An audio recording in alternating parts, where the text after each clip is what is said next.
నెటిజనులు అందులోనూ ముఖ్యంగా మెగా అభిమానులు శ్రద్ధగా ఫాలో అయ్యే సెలబ్రిటీలలో mega power star Ram Charan సతీమణి ఉపాసన కొణిదెల ఒకరు. చరణ్ కి సంబంధించిన ఇంట్రెస్టింగ్ అప్డేట్స్ ఇస్తూ అభిమానులను అలరిస్తూ ఉంటుంది. చరణ్ సోషల్ మీడియాలో పెద్దగా యాక్టివ్ గా ఉండడు కాబట్టి ఆ బాధ్యత ఉపాసన తీసుకుంటుంది. చరణ్ భార్యమణిగానే కాకుండా బీ పాజిటివ్ మ్యాగజైన్ ను నడిపే వ్యక్తిగా అపోలో ఫౌండేషన్ కార్యక్రమాల్లో చురుగ్గా పాల్గొంటూ హెల్త్ విషయంలో జాగ్రత్తగా ఉండడం, పాజిటివ్ దృక్పథాన్ని అలవర్చుకునే అంశాలపై ప్రజలలో అవగాహన పెంచే కార్యక్రమాలు చేపడుతూ ఉంటుంది ఉపాసన.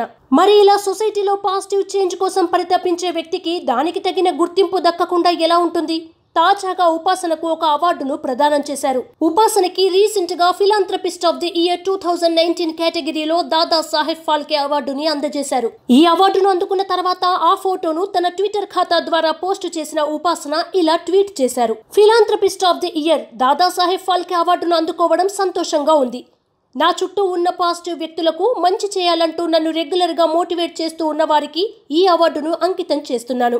నాతో ఎప్పుడూ వెన్నంటి ఉంటూ నాకు మద్దతుగా ఉన్నందుకు నా ప్రియమైన కుటుంబానికి thank you.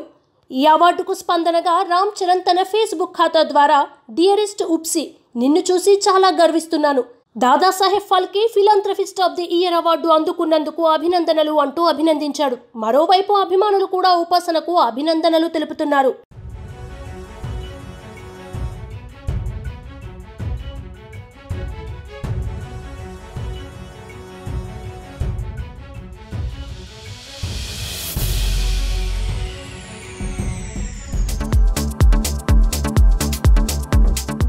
Please subscribe New Waves.